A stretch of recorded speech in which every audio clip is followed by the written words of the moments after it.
Happy days of it. Okay, it's 6:30. I'm going to start the meeting. I'm going to start with the word of prayer.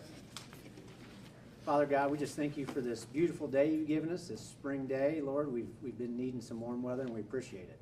Lord, we just ask that you would be glorified in these meetings and that we would do your will.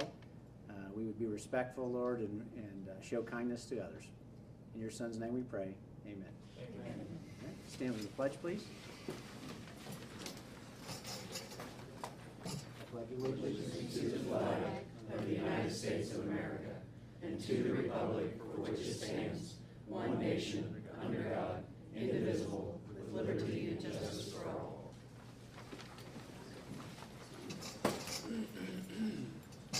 Bet you're going after a cookie already. No, I'm not the cookies yet. Roll call, please. Palmer, Here? Barry, Bounds, Here. Munson, Here. Smock, Here. Wagner. Here. Haynes. Here. At this time, are there any additions or deletions? Okay. Ag business class.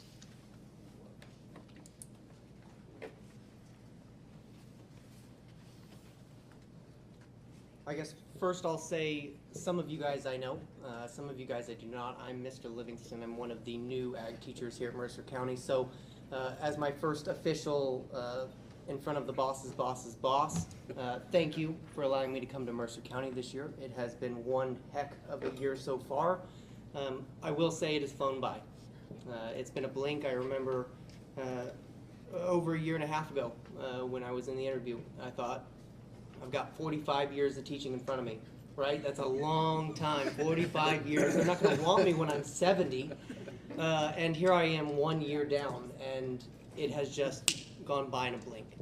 So thank you guys for allowing me to be here at Mercer County and for all that you guys do for the school district. I will introduce kind of the concept or idea of what I've done in my ag business class a little bit. So it actually started a year ago when we had homecoming in the spring.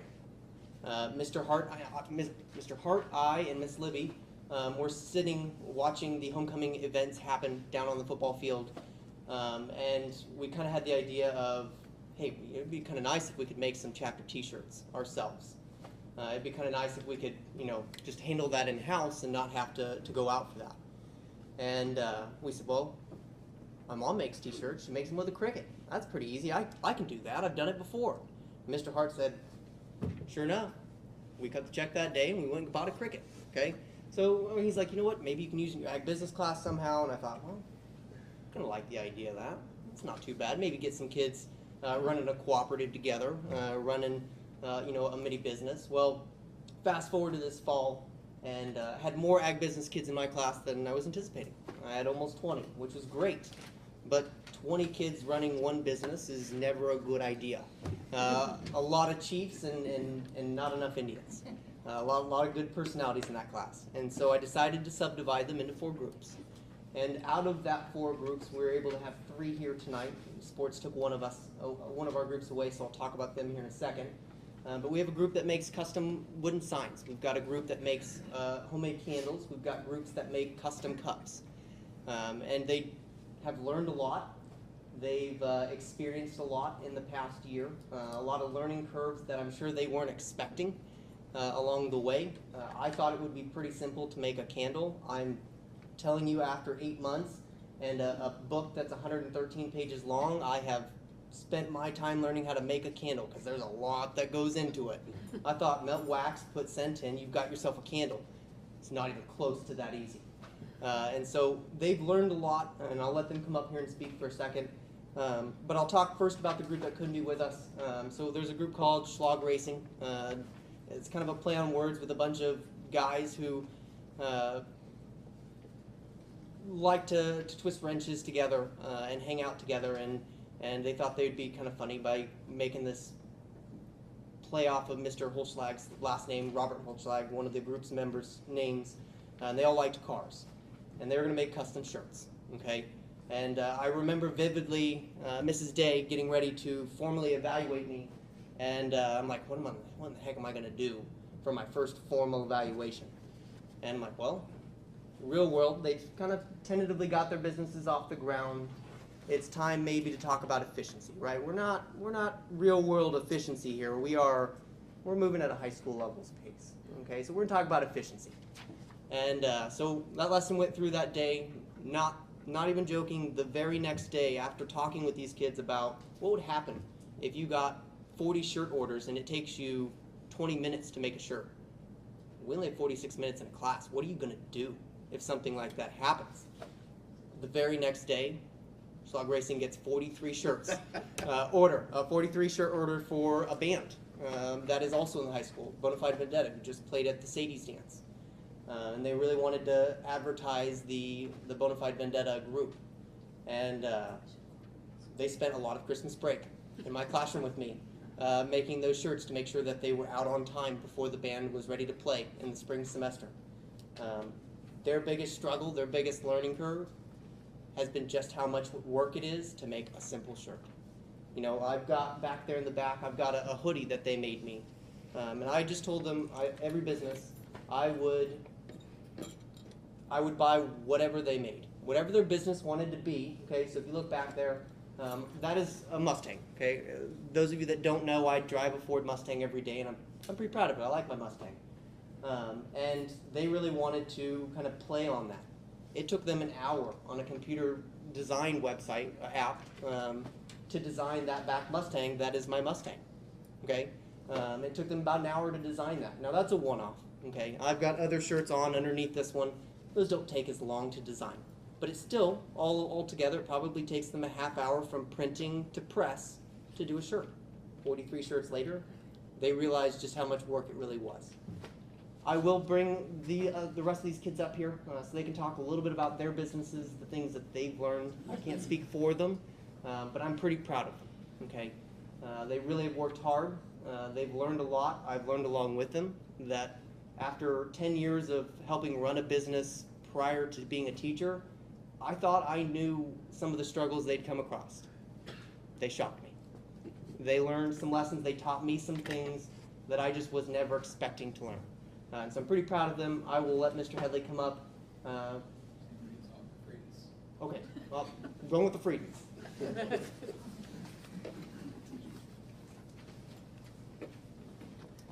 Hi, my name is Anna Frieden, I'm Kylie Frieden. and our small business is called Crafty Cups. And basically what we do is we take plain Jane plastic tumblers or stainless steel cups and we customize them in any way, shape, or form that you want. We take permanent vinyl that we use the Cricut to cut out and we make custom designs, custom paint. These cups in particular, these are senior class of 2022 cups. And we came up with the idea of these. This cup was a really long process. So what we do is we drill holes through the plastic, put glitter in, and then seal it up, and then create the design on the front. And then for this cup, we spray painted it, created the design, and then epoxied over it to give it a nice smooth finish. So right now our goal is to get these cups in front of as many seniors, their parents, family members as possible to get them sold. But we've definitely learned a lot of lessons about running a small business. It was not as easy as we thought it was going to be. We've experienced a lot of setbacks, and me and her have especially learned how to work with other people, and that maybe what you think is the best way to do something may not be the same idea as someone else. So it's definitely been a learning experience, and it's been a lot of fun, and we're just very thankful for Mr. Livingston and everything that he does for our class. So. Can you pass them around? Yeah, of course.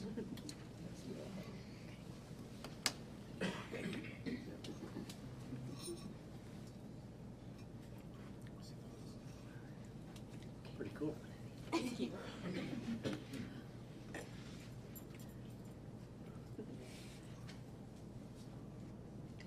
I gotta buy some.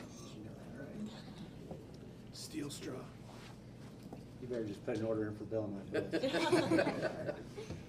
Let's see that on. Oh, see it, sorry. I thought they all Well, went. Oh, yeah, they gotta keep going that way, I guess, yeah. That's all. And Julie's. Julie's gonna have to buy some too. Yeah. Those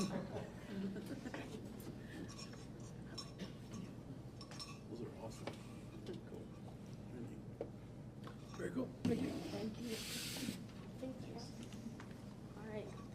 Thank Thank you. you. Good job. Makes me feel like a total jerk for bringing my Bears thing here tonight. Hello, I'm Peyton Morrison. I'm in the Light and the Dark candle group. Make big candles. We sell them for $8. A struggle that we've had was definitely agreeing on how to work together because everybody has different ideas on how to make a candle. We don't have that problem up here at all. I know another thing we did, we had to change the containers we were using because we used metal and it got way too hot. And so that was dangerous, so we moved to glass, which is better. So can you give us a condensed version on how you make a candle? We have like a candle maker. It looks like a coffee maker. You just put the wax on top, it heats it up, and then it spits it down. Okay. Can you pass that around too? Yeah. Very neat. What's the scent? Magnolia, I think. I'll be the judge of that. Hello.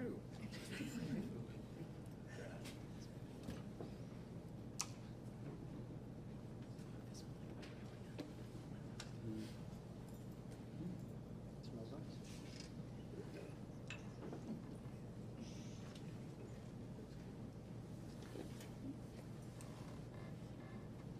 Do you have a label for them? No, Not yet. just the glass jars. Okay. Get together with the Cup Girls. Put a little something on it. Subcontract. Good job. Good job. Just saying. Can I set this right here? Yeah. Yeah.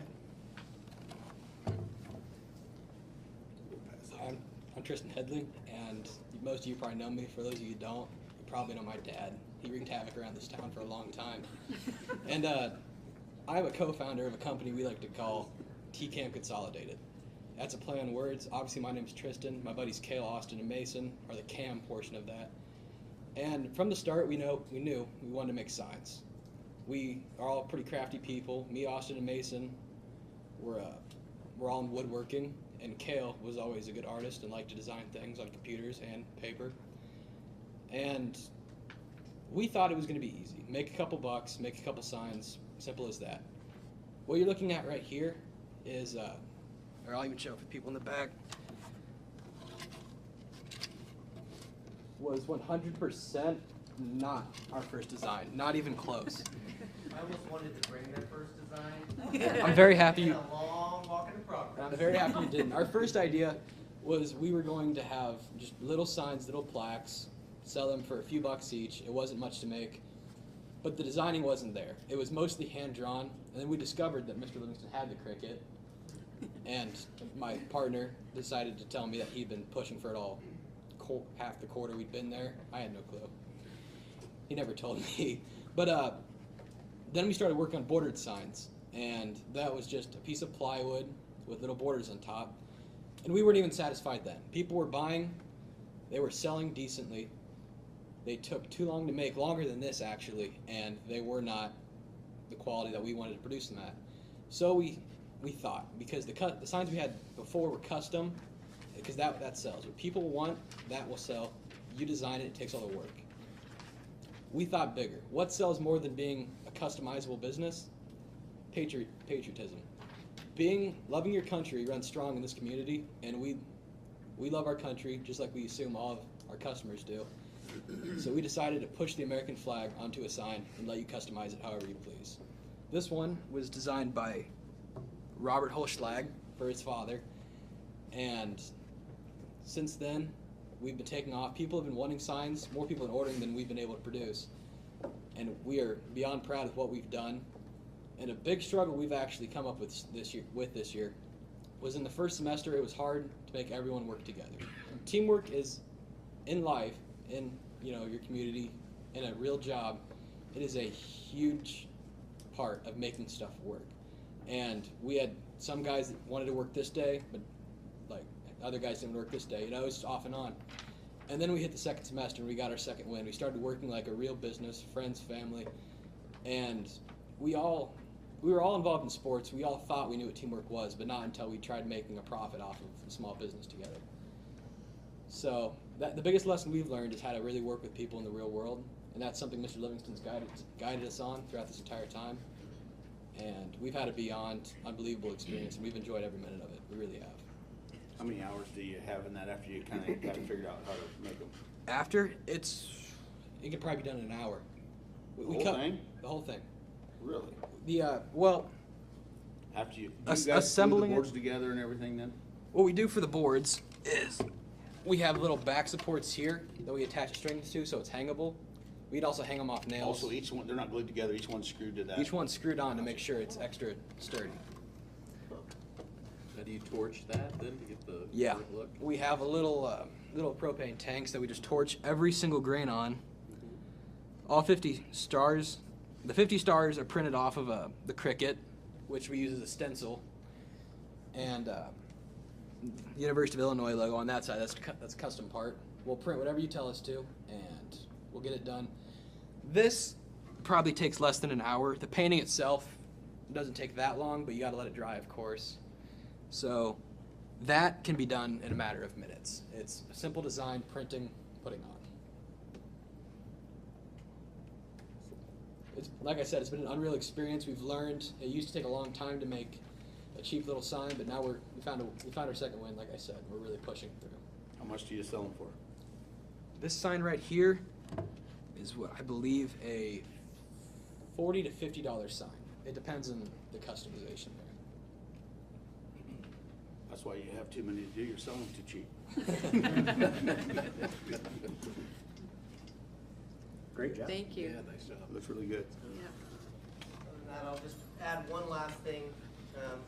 I've been really proud to see not only the kids who have been friends in their groups work really well together. There has been some learning curves with friendships. I think they didn't expect to work with friends and still struggle and argue like they sometimes do. But at the same time, I've also seen groups that have some group members that they were not a part of a friend group or the same circle every day, and I think that has altered a little bit, especially in our candle making group. They were 4 kids who really didn't commingle at all. And at this point, I was talking to her outside, Peyton outside, and she said that those are 3 other kids that she looks to now as a friend. And so I've been really proud to see them come together, even in their moments of strife, even in their hardships, and really see them develop bonds and form quality teams that have just impressed the heck out of me. I've been proud of them, and I've been proud of all the work that they put in. And I want to thank you guys for allowing me to be here and give them that opportunity. Okay, so thank you guys very much, and thank you, Ms. Wagner, for asking me to come in today. Okay, Hey, great job. We're glad you're here. thank you so much. Is there a sign sheet? Yeah. Got one over there.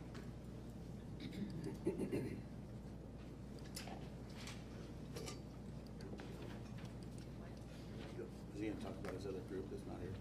He already did. He did. Sweatshirts. Oh, the sweatshirts. I thought that was the, I forgot about the.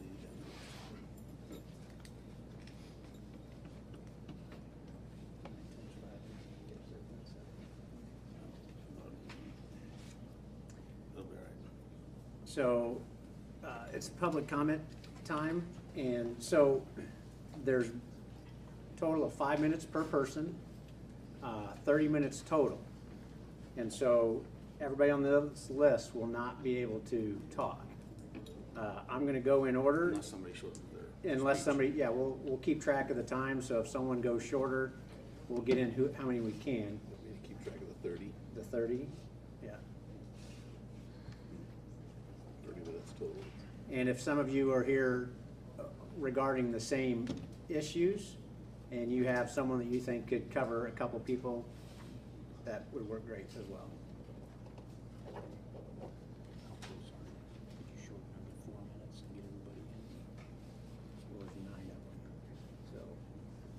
Close. You're getting closer. Yeah. You're still a little over. Elena Anderson? Yes, sir. I'm here. I'm here to represent the Village of Board of Joy and to accompany Mayor Mark Heater. I don't have anything to say, but Mark does. Okay. And that's, okay, and that's the next one? Okay. My name's Mark here. I'm the village president of Joy, okay? I'm up here to try and keep the school in there. It's you guys' decision, I know that. I'd like to be more informed on what is going on. I know that's my fault because I really don't know who to get a hold of. I'm hoping that somebody will send something up to City Hall where I could come and talk to one of the board members, 3 or 4, whatever it takes. Instead of me giving a big speech, I typed it out. You guys can all read this. I thought it'd be quicker and save a little bit of time, so I'll just let you pass it out. Yep, thanks, Bob. It basically states everything that I was gonna say. But, you see a lot of stuff on Facebook, and everybody knows that it's all true on Facebook. So that's about all I have. I'd like to be more informed. Okay. Thank you. All right. Mr. You're next. Thank you.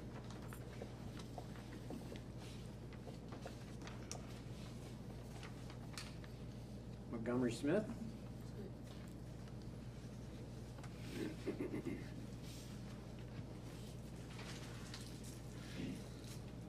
Hello, as most of you know, because I've had your kid in class, I teach 8th grade down at the junior high. I also coach football, wrestling, and track at the high school and junior high level. And I just was coming here to just kind of give some opinion and ask about some issues of some things I've been hearing. One of the big hot topics recently has been 5th grade participation and what is going to be happening with that. And the shuffling of buildings have obviously caused some different things for you guys to make decisions on. And since I coach 2 different junior high sports, that obviously affects me quite a bit. And I know that I also have some children that are going to be coming up here pretty quickly. I got a kid in 2nd grade, so them being able to participate is obviously a big deal to me as well as a parent. We put out a petition just to kind of get some information from the committee, and we were able to get over 260 signatures within a couple days to try to get people, and get that support of, hey, we want these kids to be able to participate in sports, and we want them to be part of our school.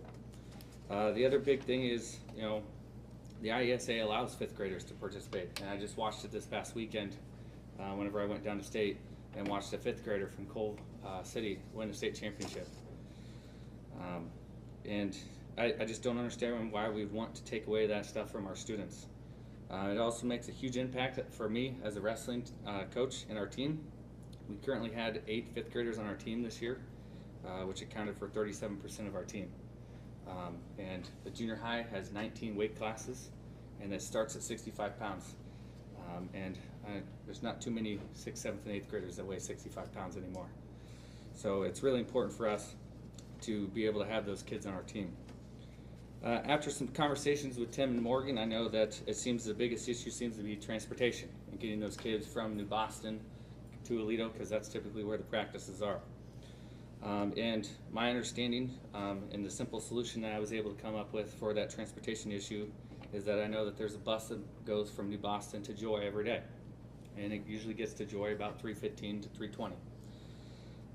And at that same time, the schools in Aledo would be getting out about 3 o'clock, that somebody would be able to drive, say, an activity bus or a transportation van to drive to Joy, pick up those kids, and then turn around and bring them back and be back in Aledo about 3:30. Which currently Skyline England has been very generous for us and the wrestling and track program to drive that bus for us, and he's been transporting the kids from the intermediate in Apollo and getting them over to the wrestling building and the high school. But at the same time, I remember last year for us for wrestling in the spring, the coaches transported their kids, and we pulled the kids and took the transport van every day and grabbed those kids and moved them over to the wrestling building so we could practice. And I've done it before for track as well, where I have the activity bus at the junior high, and I drive those kids every day. And if that's the difference between letting kids participate, I'm more than willing to drive that bus every day to let those kids get to practice and let them participate, whether it's cross country, wrestling, track, because we just feel that it's that important. I know that money is always an issue. I made some figures as well, that, you know, it's 14 miles to get back and forth from Joy to Aledo with the round trip. And I know the gas prices are going up right now, but usually it's about an average of $4. And so it'd be $20 a week that we'd be paying. And over the course of the seasons, okay, it's just under $700 in gas. If you take out the holidays, it's only $650. Because obviously on the holidays we don't obviously have transportation for the kids have to get there by their parents. So it's really not that much in gas that we would be spending either to be able to get those kids back and forth.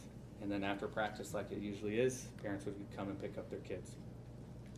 Which then leads me into another issue that I've been approached by, is that we've heard as teachers and around the community that the board is talking about buying a building for the district office. And that is north of $400,000, which just seems like a really large amount of money to buy for a building when we have other buildings and places for them to go. And then I had talking to Mr. Petrie one time when we were having a meeting. We were told that we weren't going to be able to have the same storage in the new classrooms that we had here because of financial reasons, because we're going to get a cabinet that's going to have some, but not like the other classrooms that have full walls of storage. But we're going to buy a building that's $400,000. So it just doesn't make sense to me of why we're going to spend all that money on a building, but we can't use the money for educational purposes that would help our teachers and students. So, yes. Your time is up, but we appreciate the information you've given us. Thank you. Thanks. Paul Hampton? Well, I'm just here with the Village of Joy board to help represent, and I have no further comment. Okay. Tammy Parcher?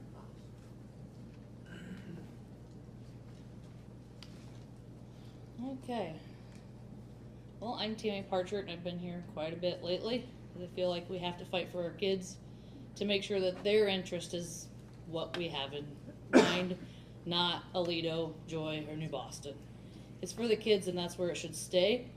Mont pretty much summed up what I had. I don't think that it's fair to move kids to New Boston in 5th grade and then say, oh, now you can't do sports either because we're not going to transport you.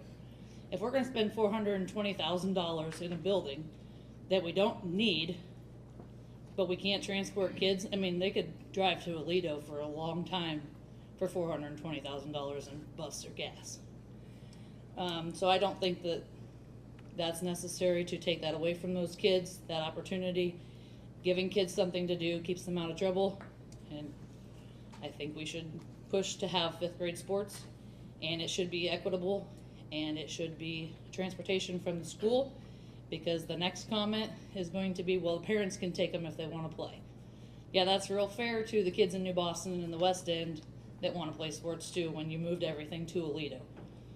So it makes it very convenient for the Apollo kids and the Aledo kids, but leaves out the New Boston kids. So I'd like to see that equal.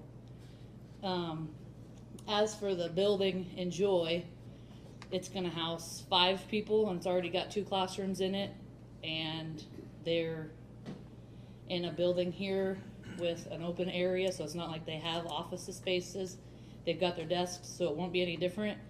Mike said today that it would cost $70,000 to $100,000 in updates to do the ag building. I was just curious what those were that needed to be done. But still, that's 6 times less than the building that you're looking to purchase. I also know that you're wanting to build a new school or a new gymnasium here in Apollo for $1.2 million because you don't want to transport kids to Joy. Again, you can drive to Joy for a long time for $1.2 million to use a gym that we already own, that we already purchased. We own it. We don't have to do anything to that gym. There's nothing. Unlike the one at the high school that we're pouring money into for no reason. And the last thing that I have to make it short and simple is, can we consider annexing out? Is there a way to get the West End, because it's clearly we're not wanted here, can we annex out and go to Rockridge or Union or wherever else there is options? Because it would be nice to have our kids in an area that they want to be there and that they want them there. That's all I got. Thank you. Jeremy Finch.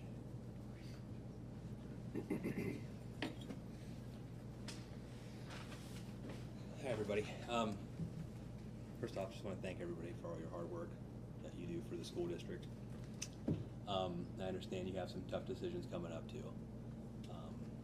The other thing is, you know, I get that there's a lot of other issues here at stake, and there's a bigger part to this whole puzzle. I'm just here. I think everybody knows me for the most part. You know what I do, right? I teach in the district and I coach. And I've been doing it for a while now. So I think I've coached football for, 15 years, junior high football, and wrestling for about 25. I'm here as, the head of the wrestling program, obviously, but also as a parent and educator. And last season was this past season was our first full season back from COVID. Just to give you a breakdown on the numbers, so we started out the season with 14 wrestlers, and we finished with 7. Pretty rough. The season before that was the COVID shortened season in the spring, and actually that was even worse. So right now our program numbers wise is taking a hit, and I know that the sport of wrestling is a tough sell, and I think in the area overall it's taking a hit too. So what we're looking to do is just find a way to start building up the numbers, and I think we're on the right track to doing that. We got the right people in the right places. Junior high numbers are looking better, and then Coach Smith already talked about the 8 wrestlers we had that were 5th graders, which actually made up a pretty big part of that dual team. So they do play an important role, and it's been my experience here. I've been able to coach. I've been pretty fortunate, pretty blessed to coach some pretty wonderful teams with some great athletes. And the way it usually works is they come through as a group, and you keep them all the way through. And then by the time you get them to high school, you hope they fan out and you've got something special. And with a group of 8 that are 5th graders, that's something that's very possible for us. Like I said, I understand there's going to be some tough decisions here. Not everybody's going to be happy with it, but I would love to see our 5th graders, be allowed to participate, and not just for my sport, but for all sports that they're eligible to participate in. I think my sport's a great example of hard work, dedication. Takes a lot of that to be involved in it. I think it just translates well into life for these kids later on. And so starting them at the 5th grade level is ideal, I think, to keep them out. But I think that overall, if we can keep these groups together coming all the way through, that we'll have something special in the end. And then I know Coach Smith already gave you the numbers. And then this year I got handed this book. This was the state book from this year for the IESA wrestling tournament, and there was 23 5th graders, I believe, that actually participated. And I think Mr. Smith told me that on the dual team for junior high, 'cause I'm a high school guy, but on the dual team for junior high, there's 19 spots. Is that correct? So that's we only have 14 at the high school. So 19 spots is a lot to fill. So we really would be missing those kids. But overall, I just think I don't believe in cutting sports and opportunities for kids. I'd much rather give them those types of opportunities to actually be a part of something special. So, thank you. I appreciate your time. Thank you. Thank you. Thanks. Audrey?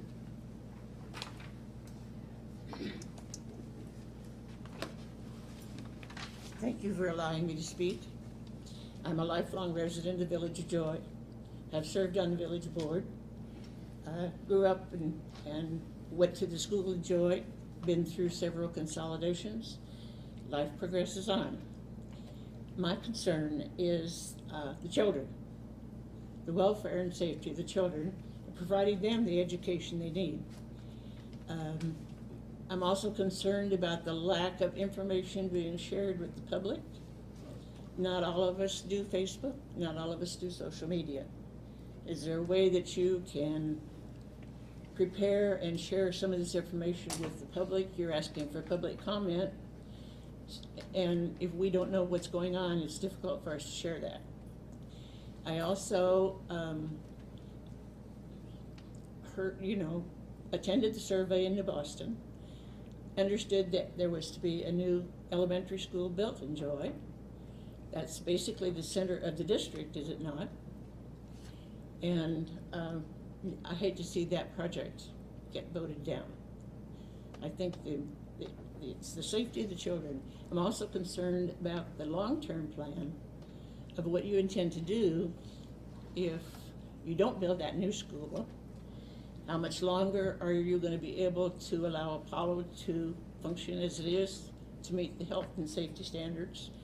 The same thing with New Boston. Then what's your game plan? I think I'd like to know what your long-term plans are for all of the school buildings. Thank you. Thank you.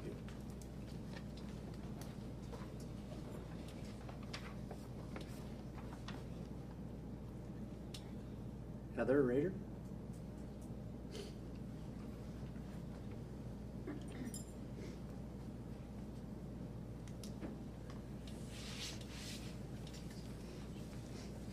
Hi, my name's Heather. I emailed you guys last week, and I know most of you. I'm a mother of 3 boys. I have twin boys who are in 4th grade, and my youngest is 8 years old in 3rd grade, so we are approaching that 5th grade benchmark. We have looked forward to junior high sports for a long time in my household. We've been wrestling since we were 5 years old, and every year as a family we participate in a 5K.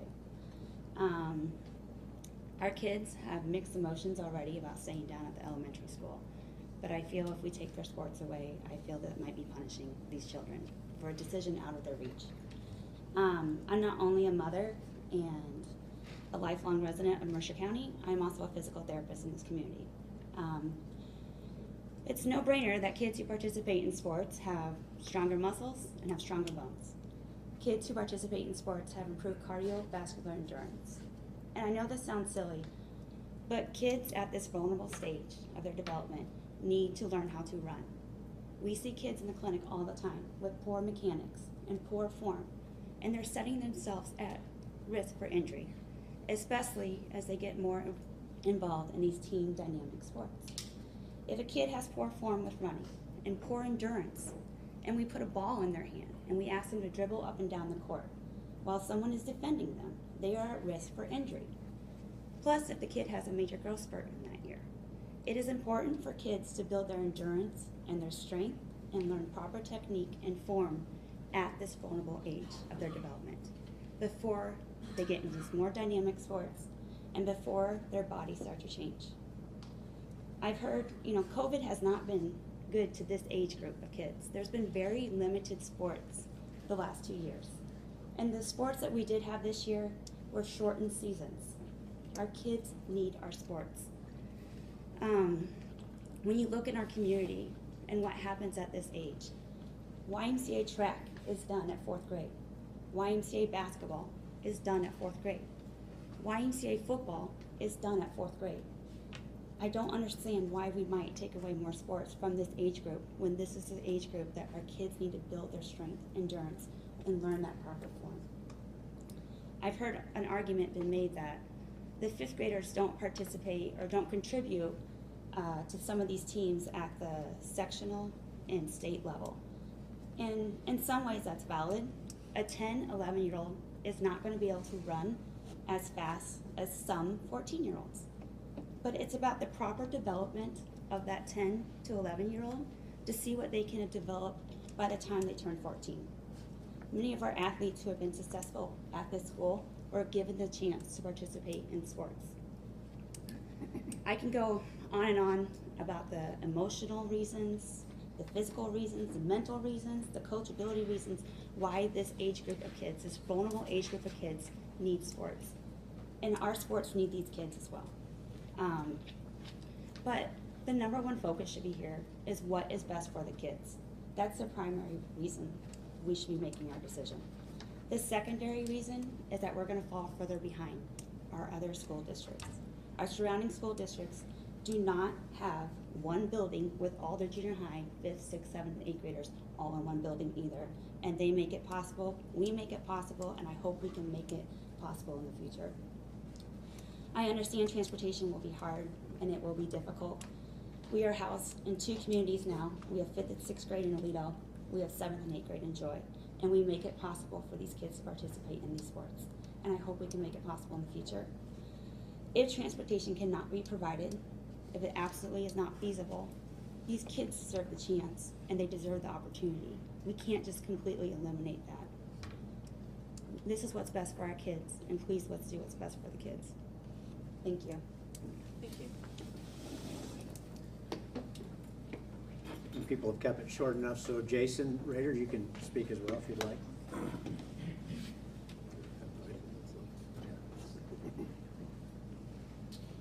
So I'm Jason Rader. I'm an outsider, so I moved here, and all I've heard is, you know, how great Mercer County is, Alito sports, and they've got a very good tradition, and they're known for it.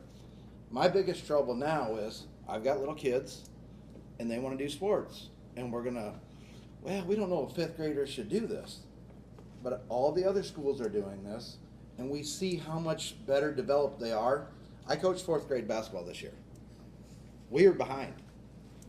I don't like losing, and a lot of people don't.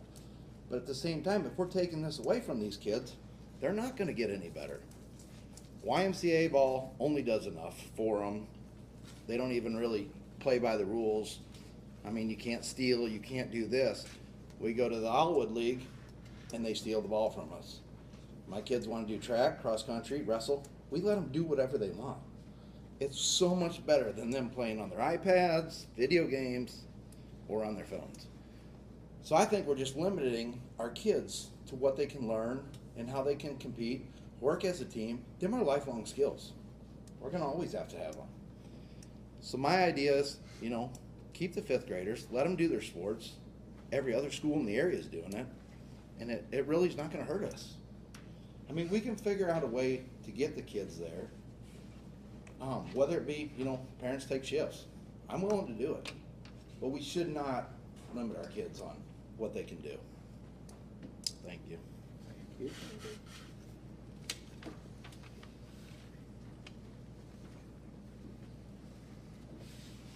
All right. At this time, any board comments?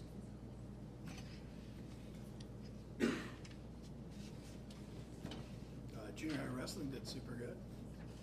The 2 finished in 3rd place, Eli and Cody. That was all pretty awesome. I'm sure you're going to cover that later, wherever attended. But yeah, that's all I can think of.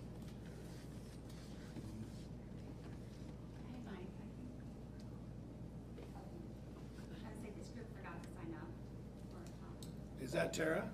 I'm not. Just stay there. I mean, we have enough. We can do one more person if one more person wants to talk. As long as it's not Tara. It can be Tara. She says no.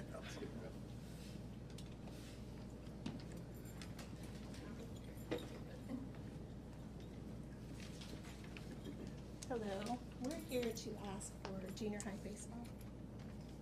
We got you guys on the. Oh, see, that's okay. Oh, I didn't see who. I thought you were. You're on the agenda. You're on the Okay. agenda. Yeah. Okay. Thank you for your presentation.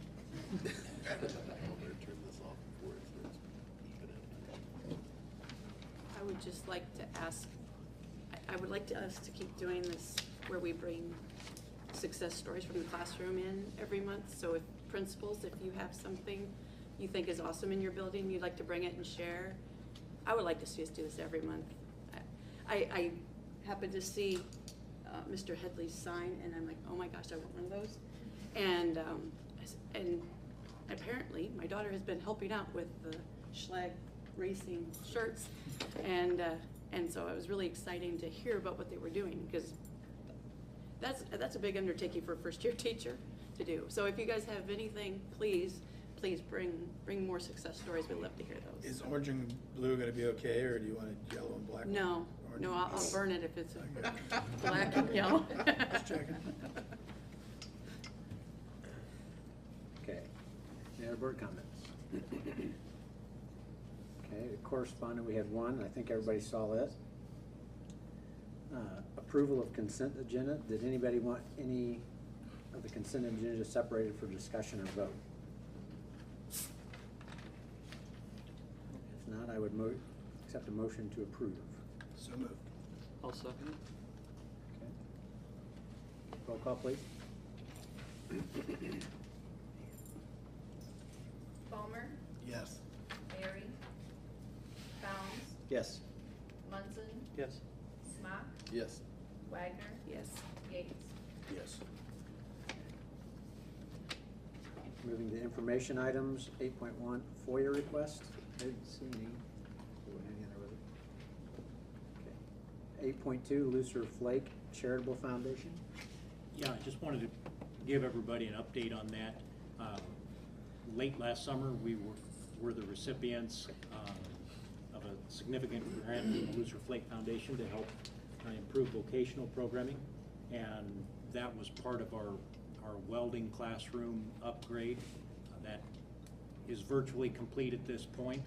We haven't made the final payment on that, but I know that Mr. Hart is very happy with the way that that's turned out, and there have been some significant changes in that building, so that if you haven't had an opportunity to stop in over there, I'd encourage you to look at that. We've got 14 state-of-the-art welding stations set up along the west wall now of the vocational center, all with individual ventilation systems to keep that welding dust and smoke out of the area where those students are working. So they're very happy with the way that turned out. In addition to that, Mrs. Day has recently written the Lucer Flake Foundation for some additional help in vocational programming related to dual credit and AP. So I'd let her say a little bit about that if she'd like. So we worked, probably the last 3 months or so on working on a grant with them. They came in the summer, looked at the vocational building as we were starting that welding project, and really kind of took a liking to the path we were taking with them. One of the things we talked about was we've got tons of dual credit opportunities with our 2 new teachers. We were expanding those opportunities out there, but we're running into some financial issues for some of our kids. You know, we've got funding we can use from federal dollars that help our free and reduced kids, but we've got a ton of kids that don't meet that still can't afford a dual credit class. And so we're really trying to look at ways that we could benefit those kids so they can walk out of here with those same opportunities and those same advantages. And so what we're able to work out with Lucer Flake is an opportunity for us to cover the cost of the dual credit courses for almost most, if not all, of our dual credit kids. The focus on that piece is the vocational side of things, and that's going to allow us to use some of our district federal money through title funding, some of those pieces for the non-vocational dual credit AP classes to be able to help offset some of those costs, so that becomes not a barrier for our kids to be able to take those classes and take advantage of that. You know, I know specifically thinking in my welding group, you know, I've got kids in there that they're in the welding class, they're in the non-dual credit side of it. They're doing the exact same work as our dual credit kids because it's all in the same class period. They're just not getting the credit for it. Some for other reasons than just money. They just, that way if their grade slips and they choose not to do anything for a couple weeks, it's not as much of an issue. But for some of them, you know, they just didn't have that money available to them. And so this opportunity is going to be great for them, for us to open those doors for them and get them started. We've had talks with Blackhawk to expand some of those maybe in the future. We've done a huge expansion right now, so we need to get our feet back underneath us and make sure that's solid, and then look at what some of the next steps we can take to provide more opportunities for them as they work through our program. Okay. The next 2 items on the information list are kind of connected, and I really wanted to, one, make sure everybody's aware that we have our community engagement forum coming up next month. That's our annual start to our goal setting process. And so I've had Angie include in the packet the list of your invitees from last year. That is an invitation event that we host. We usually we've been able to make the same information available to the community, the surveys and other items that those in attendance actually see to anyone else that wants to participate in that process as well. And from that meeting, then we distill down our district goals for the year. And so I wanted to kind of review what those are and what some of the progress we've made on some of those and really what some of the obstacles we've run into. So the very first one was in the areas of student achievement. This year, we decided that we wanted to continue to provide some professional development in our new K-8 ELA curriculum. This was the second year for that. It was a tough rollout 2 years ago with the start of COVID in terms of trying to get the professional development that we needed. That has continued. Most of that professional development was available early, but it was still all online, and we weren't able to bring in any people in a face-to-face environment like we are here tonight. So those are things that we need to continue to work on. Also, we were implementing new ELA and math curriculum at the high school, and again, all of that professional development that was available at the beginning of the year, everything was online, webinar-based, and that really didn't give our staff the kinds of opportunities that they needed to get off to the kind of start they'd like. And so that's going to be an ongoing process as we continue to implement those things. The second part of that was continuing to implement the digital instruction in our district. A lot of our teachers learned a lot about digital instruction real fast 2 years ago because they had to. And this year, a number of those things that they've learned have carried over. One of the tools that we used on a regular basis in our classrooms during that first year of COVID was a tool called Screencastify, where the teachers could record all of the things that they were teaching by themselves in the classroom and post that video for their students to watch. In that first year, it was actually one of our kindergarten teachers, Liz Gray, that was our most prolific screencaster, with nearly 1,000 videos that she posted over the course of the year. A number of those screencasters carried over into this year when we were in person for that whole time. And our math department at the high school in particular has really embraced that, and they're recording a number of those lessons as they teach them. So for students that are absent or for students that want to revisit them, they can go online and see those same kinds of things. And those individuals are the ones that are really leading the charge this year. But we have almost 20 teachers district-wide that have continued to implement a number of those new skills. And so that's kind of exciting to see that we have made some changes and we are making some additional instructional techniques available to our students.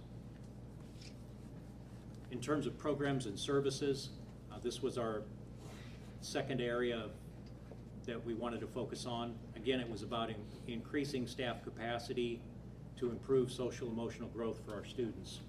And I think one of the big pieces we're looking at there is continuing to have a full-time guidance counselor in each of our buildings.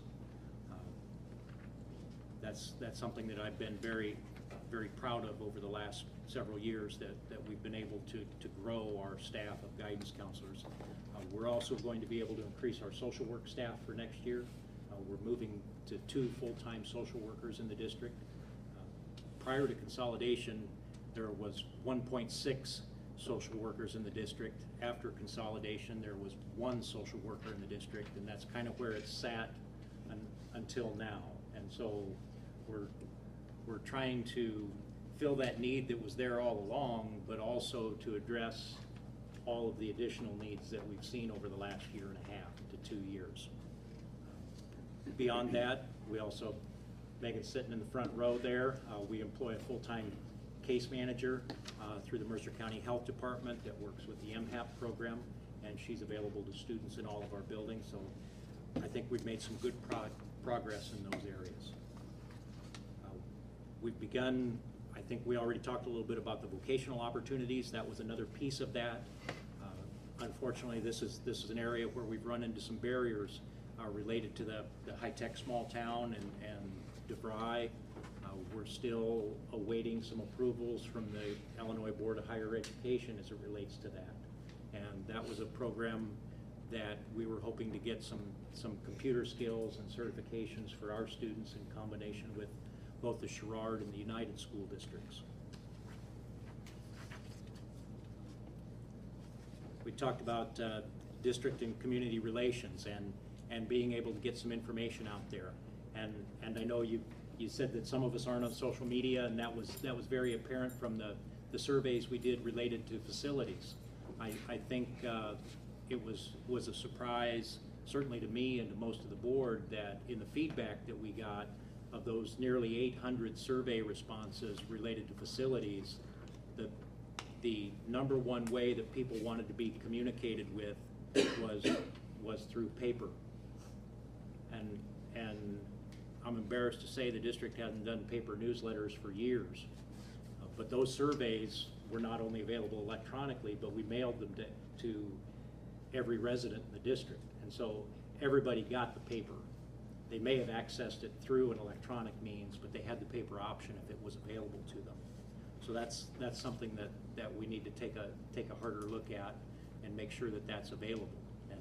And unfortunately, paper in a lot of ways is dying. I mean, we see that in our local newspapers and even our regional newspapers, that there's fewer and fewer local news stories available, that they're all syndicated, and online they all look alike because they're all owned by the same large newspaper companies. We do offer board meetings. Yes. Yeah. All of our board meetings are online on YouTube, and I know a lot of people aren't, but we try to, and all of our committee meetings are also available, correct? Mm-hmm. Or? Yes. And those links recordings of most of those are available. Yeah, and those links, not the finance, because those are boring, right? Everybody falls asleep during those, but no, the links are on the website, so on our district website, right? Yes, and that's one of the practices that was born out of COVID, when you couldn't have an audience in the room, and so that was really the only way that we could have a legal public meeting of any kind. In terms of the facilities and accessibilities, this is an ongoing issue, and we've been working on that for nearly 2 years now, and we've made a lot of progress, but we're getting close to that real decision-making phase, and I know people have a lot of concerns about that, and we do too, because sometimes it seems like we've changed our mind midstream, we've gotten additional information, things have changed in that time. So we are looking to move ahead with that, and I know all of the communities that are involved are concerned about that, and I take those comments to heart, that we really do want to do what's best for kids. And we're not all going to agree, not all 7 board members probably are, and I may not agree with them either. But we're going to do the best that we can for all the kids in the communities that are involved.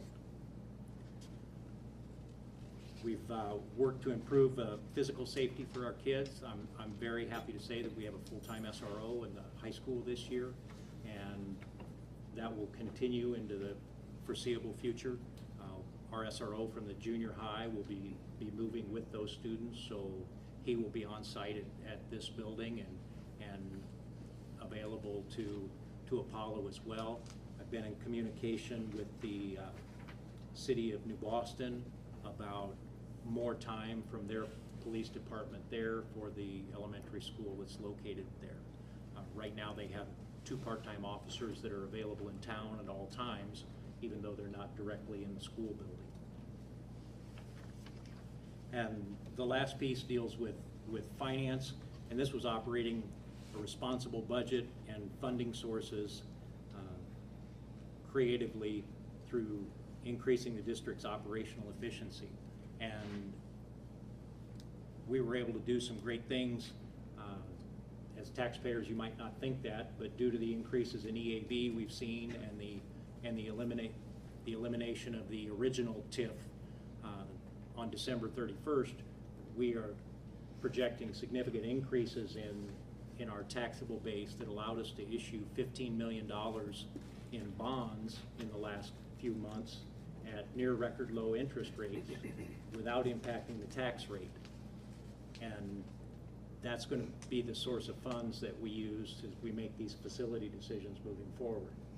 Now, when we say without affecting the tax rate, that doesn't mean it doesn't affect your tax bill, because your EAV may have gone up, and so that same rate makes your tax bill go up. But those are things that we continue to work on, and when that group meets, we collect a lot of feedback, and from there we try to develop some ways that we really want to push forward for the next year. And so I would encourage, I'm sure there's many of you in this room that will receive invitations or have an opportunity to attend either virtually or through means, and we'll try to make sure that that's available on paper for others.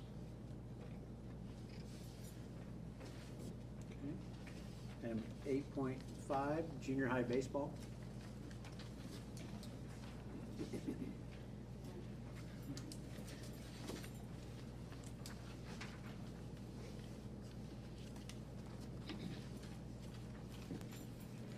We are here to ask for approval for junior high baseball for this fall. I sent a presentation out to everybody. There's a list of schools that currently participate in the program. Carrie, and I apologize, I forwarded that. Did we get a copy of that? It's an extra. I didn't even think about that till now. I don't think it's in our. I got some extras. There's nothing in the packet. Yeah. Right, she sent it. We can share. Yeah. Tab it. Well, is it still in the email? Sure. Yes. Sorry about that. That's I sent okay. it and didn't follow up. Just read it, because I've got the email. He's got the email. I'm trying to find the email. You can get it to me.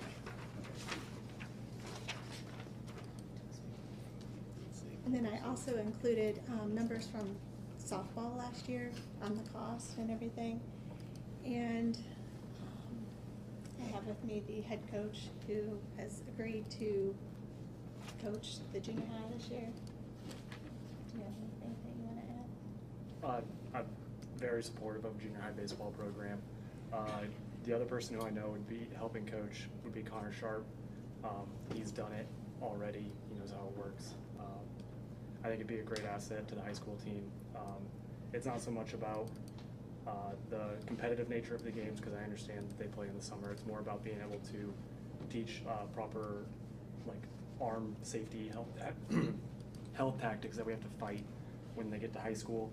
And so being able to address that earlier on. We see a lot of arm issues with freshmen that come in, and I'm very passionate about trying to fix that at a younger age. And so if we were able to do that, just get that imprint on them younger, it would be very good for them as they get older.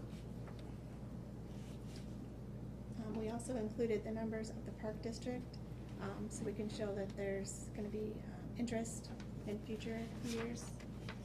Do you guys have any questions? How does it overlap with football? How would that work? Do we know? Or No. maybe that's a question for Morgan. There is Galva and United allow their students to participate in both football and baseball. So I have talked with Coach Ofer about this, and my goal is not to impact the football program. I do not want to impact their numbers whatsoever. That is not the goal. I understand that we have a summer season where they're allowed to play baseball, and that football season's in the fall, and our current conference doesn't align. I am willing to do whatever it takes to make sure that that dual participation is allowed, whether that is varying in practice times. If there are kids who are unable to do both, I would encourage them to play football over baseball at that time. The goal is not to impact the football program in any way. I'm willing to work on a solution collaboratively in order to get that done. How many freshmen do you usually get? It varies. It used to be like 25. Yeah, this year I think I probably have 15. Last year was a light class. We only had about 5 last year, but the year before that I probably had about 20. So COVID probably screwed up the last couple of years. Yeah, and I think it was just a low class of male athletes Okay, I'm last gonna year. ask you the same thing I asked Morgan for softball. Are you at all worried about showing these kids in 7th grade that there's only 9 positions? No, I see that as, I mean, that's my job, to be an effective communicator and to make sure that they know what their realistic chances of playing, what their role is, and then also that I communicate with the parents, with the kids, make sure everyone has realistic expectations and get everyone in. Because like I said, I don't see it as a purely competitive environment. So it's not something where it's going to be the best time play. Well, because this every is when I inning. go up Morgan or Jeremy or all the junior high guys, I get really mad that these 60-pound 7th graders just get checked. Yep. And then they go do cross country or golf or whatever. And then they're giants or monsters in high school, and they always go back to the same thing. Well, I didn't play in junior high. So I mean, are you worried about that in baseball? That you know what I'm saying? I think it's a totally fair concern. I'm not worried about it. I think that there's plenty of innings to go around. There's plenty of at-bats to go around, and it's not their only season. As a football coach, I've lost most of my rich kids to fall baseball. They play all year round. So let's not act like you're giving me more bats because they play fall ball until the snow falls. Yeah, no, There's always some cat in Davenport with a flat bill going, super all-star, $4,000, you know, you come here and we'll make you the all-star water star. You're absolutely correct. And baseball is killing me. So no, I agree with you, but what I would say is that those people that you're going to go up there and pay to play fall ball, they're going to have them throw all the time. Oh, and absolutely. They don't care about the arm health, and that is my number one reason for wanting to do this. Is the dad coaches are probably arm care some dirt on it, but you'd be fine. Exactly, arm care is not taken care of, and I know if you're not familiar with baseball, it may not seem as that big of a deal, but it really is. It prohibits them from being able to play on the field. Like, they can't practice the next day sometimes, or they can't play their normal position. It's a big deal, and it's really preventable stuff. I see those. I've umpired those. I've been around those travel teams. They throw on Friday and then they throw again on Sunday, and we would do none of that. And it would be proper taking care of your arm and pre-throwing, as you throw, what you do between innings, post-throwing. Like, it'd be an extreme focus on that. So you're right. They can go get those at-bats and all of that wherever, but they're not going to be taken care of as they would if they were under the high school wing. Absolutely.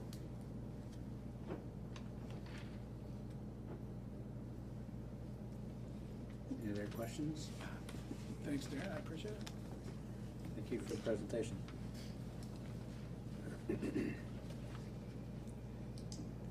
8.6 junior high sports and activities. And I'm going to ask CDM and Mr. Brock if they have anything that they want to add to what the Just so everybody knows, there's no voting or anything tonight, right? No, let's just discuss. This is a chance to ask some questions, because I know we've heard from some parents, and so, you know, because we discussed this back in December, the first time around, and it wasn't anything done in secret, but apparently there were some pieces that might have been overlooked or. I've been getting calls for 2 months, at least. I mean, they know, they've heard it. So Okay. It's out So I think it's fair to do some follow-up with that. I know there have been discussions on a couple things that I think have changed, and I know I think we can probably address some of those and have some updated recommendations at a point when we'd actually take some action. You want me to stand up to the podium? And you can chime in as the athletic director if you want to take the show, you can. But through the overall process of what's going on, I understand when we have building shake up and move to put 6th, 7th, 8th together and then split the 5th grade where those went. The thought process and conversation wasn't to say I want to take opportunities from kids. If you've talked to me or you know me, everything I've done in education is 100%. I want opportunities for our kids, period. If those kids are together and it's equitable and transportation's there, I'm in support of it. But that's not what we have in front of us. We've taken our 5th grade that's there to be able to compete, that literally was right here. All of them were together where they could do that. That's where that idea of the recommendation came from, 100%. So when we split that 5th grade and half's here and half is in New Boston, the transportation I haven't come across a 100% solid proof answer of how to do that. Understand right now, I know Mr. England was brought up, and he's phenomenal to our district and has brought a lot of great things. But even today, like, he's the one that's been driving our track kids from this location to high school. That didn't happen today. He got pulled to drive an actual bus route with a transportation route where he was pulled from the classroom to drive a Keysburg bus route. I don't know if people understood that or know that, but then on a whim, now we got to contact those kids and scramble to come up with a last second plan or say you're out.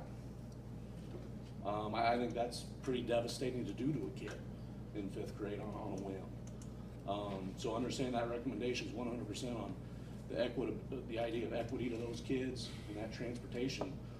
How's it function? I know, like Mr. Smith, you've talked about wanting to drive that bus all the time. In the fall, I know you also have football coaching duties. There's a lot of pieces there that would have to be worked out as well. Understand 100%, I am not a person that's wanting to take opportunities for kids. That's where I think we have to get creative, and we have a long-term plan where 5th grade's gonna be. I think that whole conversation needs to be a part of it, of a long-term plan. As far as like baseball, if you want me to speak on that as well, or I think that's fair, and because Well, I you guys know have you and questions Morgan have for me. found out a little bit more information about the football and what some of our other area schools actually do and how that works or doesn't work for them. Yeah. The idea of baseball, again, it's an opportunity for our kids to be able to compete and do that, and I love it. But how does that affect everything else and the equity of it? Our conference, we're 7 schools and it's a Prairie Land Conference. There isn't any of them that have a baseball team. But we're talking about teams that do have baseball and football. That is their own separate conference that we still play them in some sports at times at the junior high level, but our conference is Rockridge, Girard, and Orion, and they have a big schedule that's done every year for all the sports that we have with them. And if one of those gets tweaked or changed, they're not gonna accommodate us. They might say, hey, you're out, go find somewhere else, or like it's an agreement among 7 schools to make those schedules actually work. I don't know the numbers specific of what participation would be of the junior high kids to know who would be picking baseball, who would pick football, but there is an overlap of 4 weeks, and that's just to the regional, where we would be looking at, I don't know how you do both. And I don't know that it's fair to have 10 kids that are doing both, and I'm gonna move baseball practice late, and now we're messing over the other kids that aren't playing football. That idea of equity there, that makes that a struggle as well.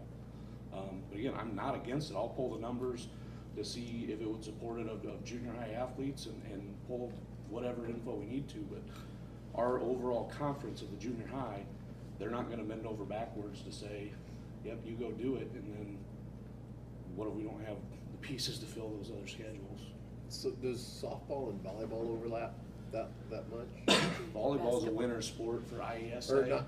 Basketball, I'm sorry. basketball. Yeah, that's what I because meant. they flip in junior high. Yeah, that's right. And with that component, to speak to that, there's actually no overlap conference-wise. Okay. And that's we're talking about conference dates. Obviously, from the scheduling standpoint, non-conference games we have more control over. Conference games are set by the conference, and obviously the predominant of our conference or our football games are conference games.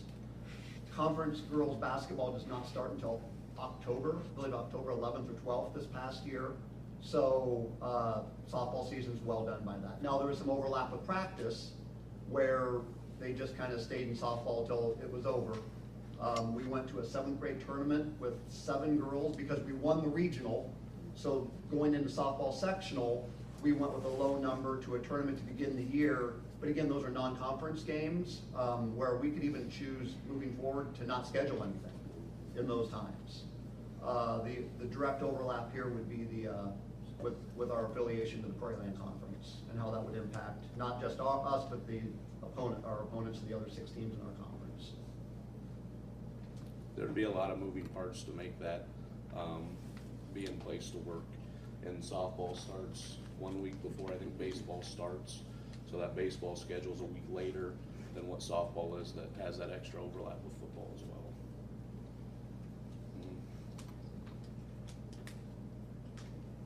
Any other questions? Football practice, when they used to practice here, they used my shed. I saw that in some of the paperwork.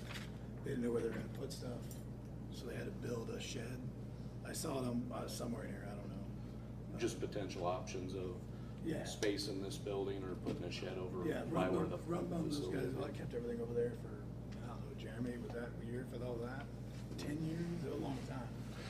That was discussed as an option for. It's there if you need it. Are you talking about that outbuilding, that shed Yeah, over by the one little softball one field? there. Yeah. One me and Mike built, it was, I think, Builders World donated it to us, so we just put it up and got a loft. Mr. Lucas can join. Yeah. Yeah, we get the shop team or the shop kids. Yeah, well, you'd have to take my 47 donated shoes that are lined up. Everybody gives me their shoes. Mr. Stadium? Yes. The dates are set by IESA, right? So have they ever had a discussion at their level about eliminating that overlap? So Has it ever come up? football at the junior high level is not Not- an IESA sport okay. at all. So they don't govern it and have nothing to do with junior high football. It is 100% conference ranked. We could always go YSF, eliminate that problem. I've never heard that before. You haven't heard that? Just that was one. And should have they talked a little bit about the wrestling portion? So, I know I've heard a lot about the wrestlers in general. I know, and I don't have that sheet in front of me today, but I think we were at one point showing them going to Joy. Was that right?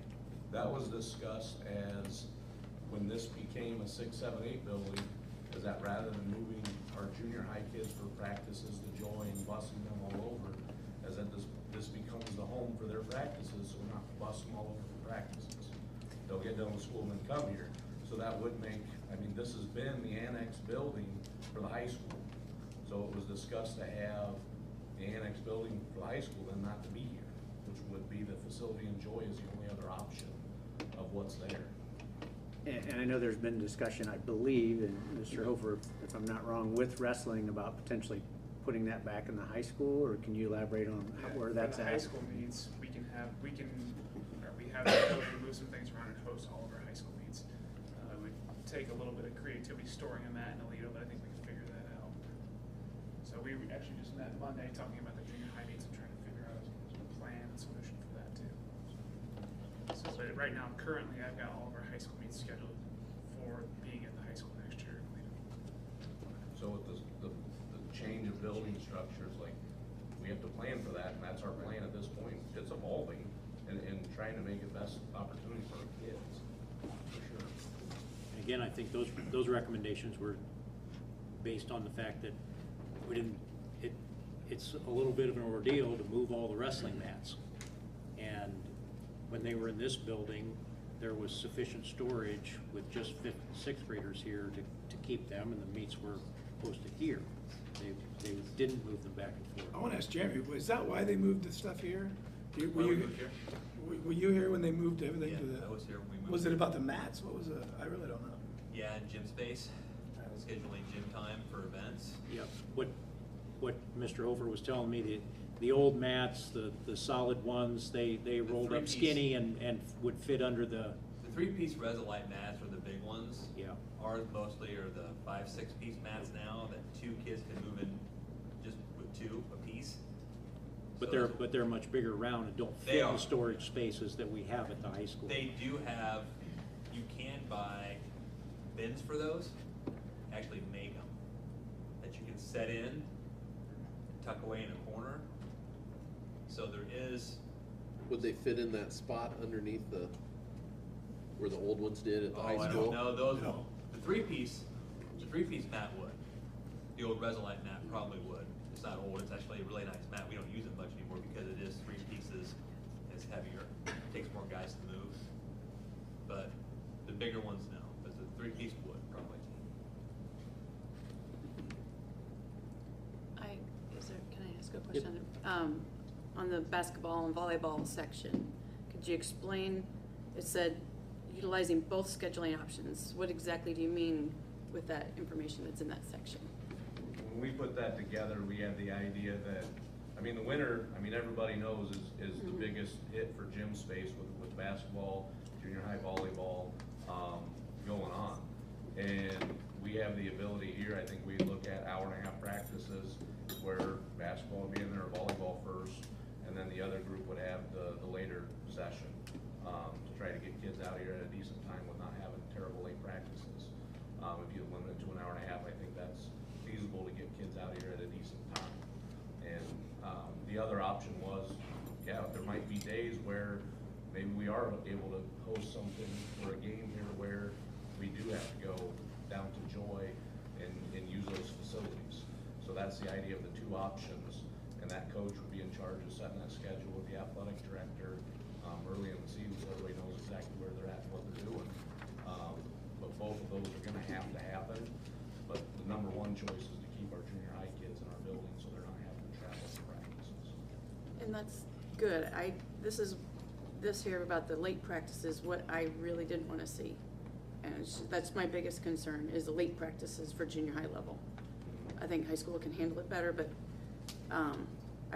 if there's any way to get away from that at all, I would like to see that we don't have late practices for junior high kids. We had a few of those this year, not a ton, but it did happen. I think the challenge arises here where two teams are both teams have a night of practice. It works well when one team has a competition, one team has a game, and one team has practice because the gym's open. It arises on the nights where both teams have practices. We have one gym here. The options are practice late here or provide transportation to Joy after school. There's pros and cons with both of those. Because I think discussion at one time had been, okay, I don't know, some sort of staggered schedule where a team would go to Joy while another team was here, the early time slot. Was that a discussion way early? It rings a bell. That was part of it as well, but yeah, I mean, that Joy facility is gonna have to be used for high school auxiliary practices. The Joy gym essentially turned into kind of what this gym was for basketball practices, as our auxiliary space. So it's gonna be used pretty much daily. Which then if the high school's using the Joy gym, then late practices here almost become a reality because if both teams are practicing, if say volleyball and boys basketball practice, they have to get in some point to practice. That's where the idea of having the hour and a half times, where a lot of times teams like to practice for 2 hours.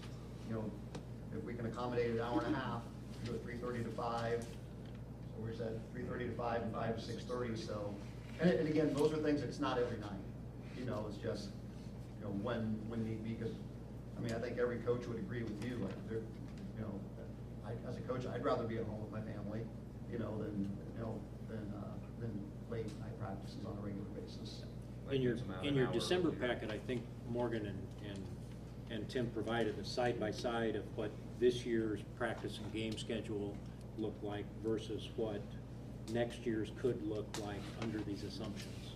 And so that gives you an idea, and there really aren't very many of those nights where everybody's at home and there's not space.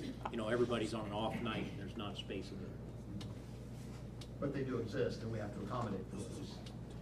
And the separate grade levels, they practice separately, right? 7th and 8th.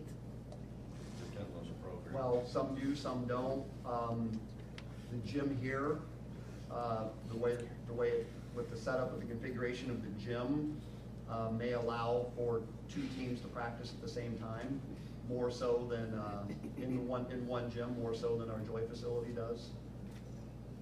Where maybe you can have 7th and 8th grade volleyball practicing at the same time, because the option would be to set the nets up long ways where you have 2 courts going sideways, so each team could be on the court for practice, where the Joy gym is not configured that way.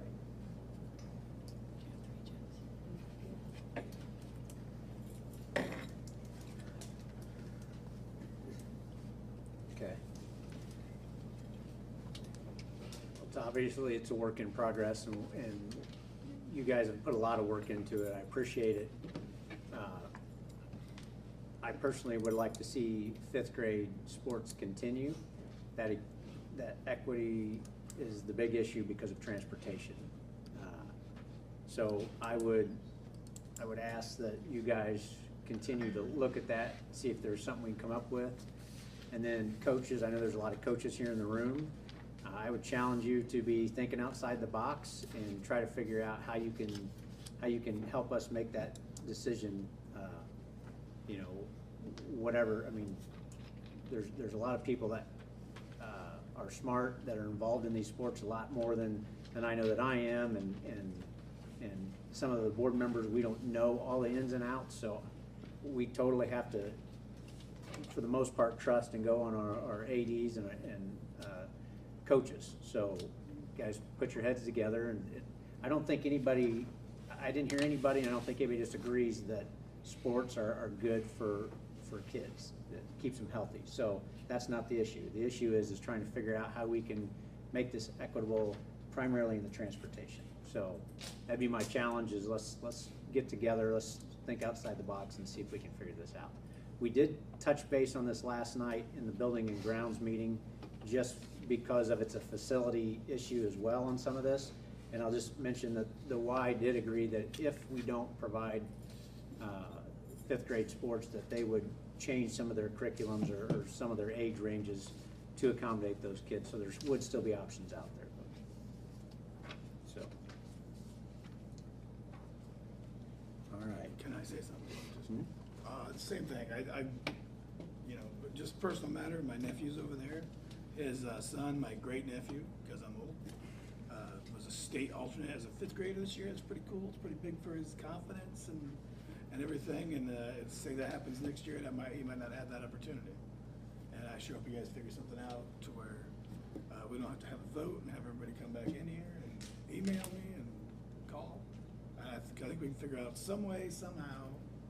I don't know, but hey, first come, first serve, come get it. I don't know. Just please, I hope we figure something out. Okay. Item 9.1, Finance Committee. It's in the packet. Does anyone have any questions? And you have meeting minutes.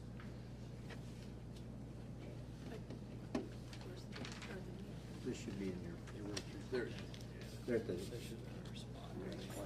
they're with the journals. Yeah.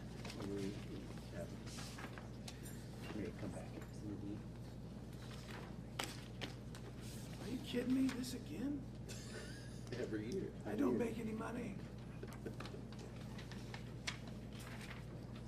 seems like it's 4 times a year, but it's just once a month. Come on. Just say it. I gotta make a copy of it. All you do is write none on all of it. Yeah, but it hurts my feelings after write none. Right, NA. NA. Good idea. Everybody's over here writing, well, I got this money I'm making. Palmer's over here like, I don't make nothing. All right, any questions on the Finance Committee?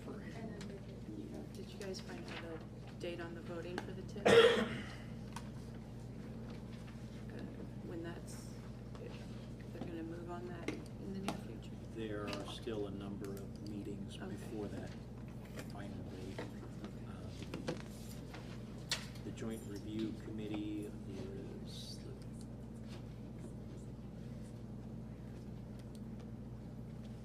25th, 24th, I believe, this month.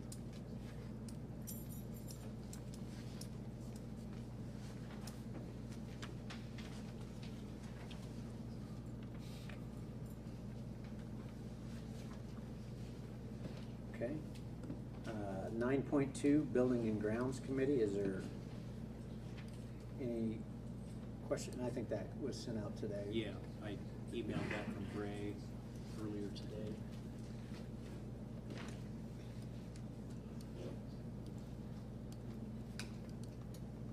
Okay, Policy Committee, 9.3. Did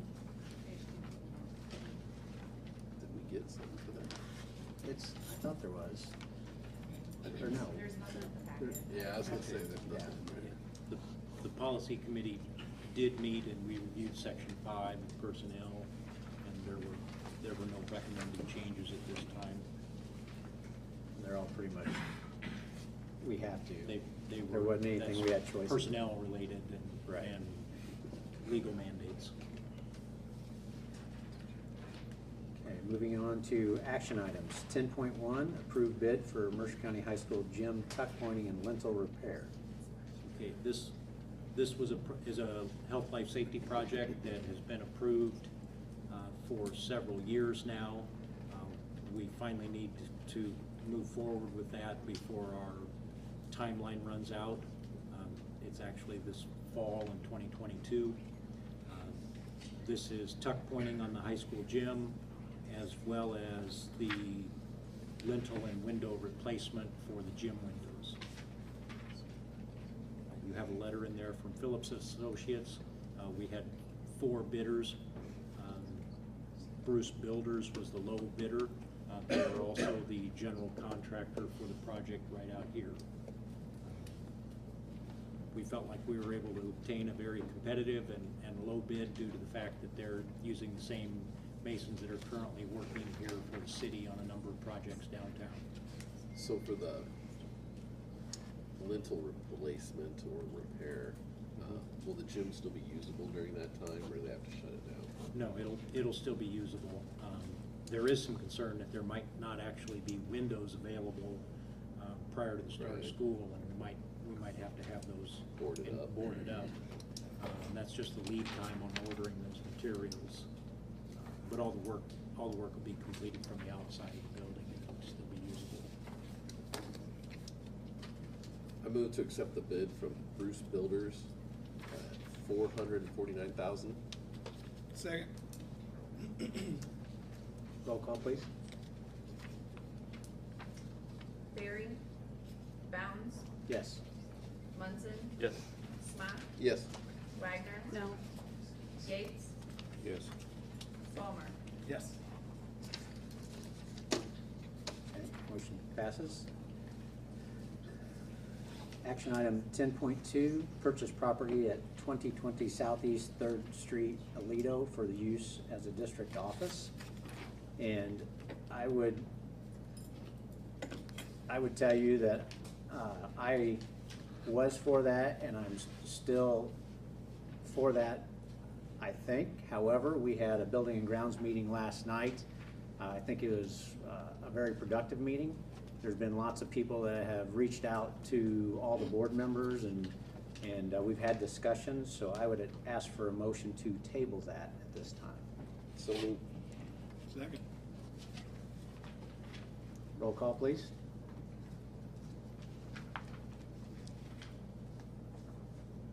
Bounds, Yes. Munson, Yes.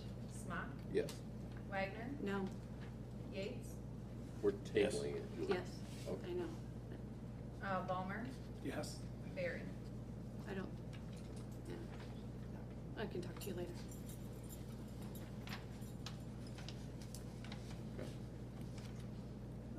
Administrative reports. Is there any additions or any? I have 4th graders Caitlin McCrory and Evan Long representing Apollo in the IPA leadership breakfast. We'll find young people at Apollo.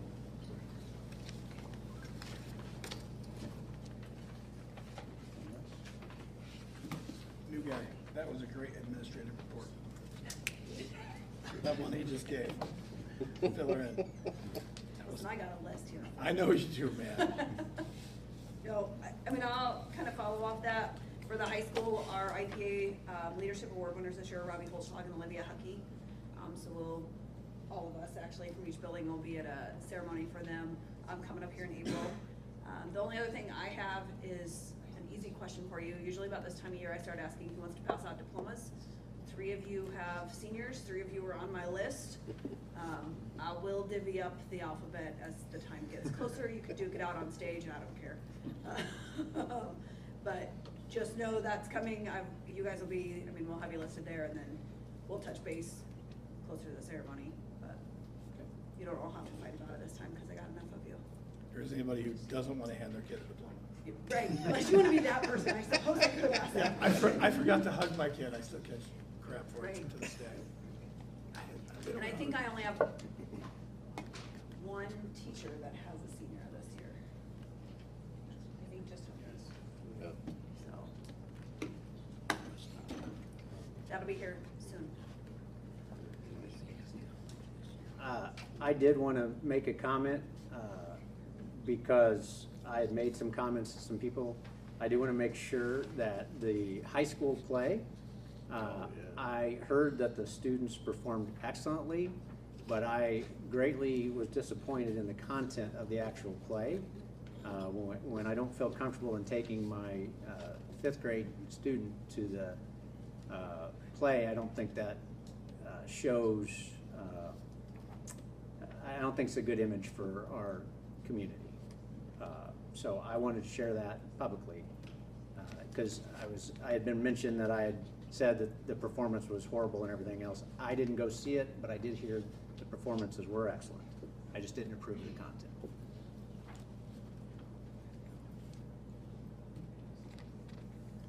All right. Anything else? All right. Can I have a motion to go into closed session? Second? Second. Roll call? Munson, Yes. Smock, Yes. Wagner, Yes. Yates, Yes. Ballmer, Yes. Barry, Bounds. Yes. Let's meet back here at 8:20.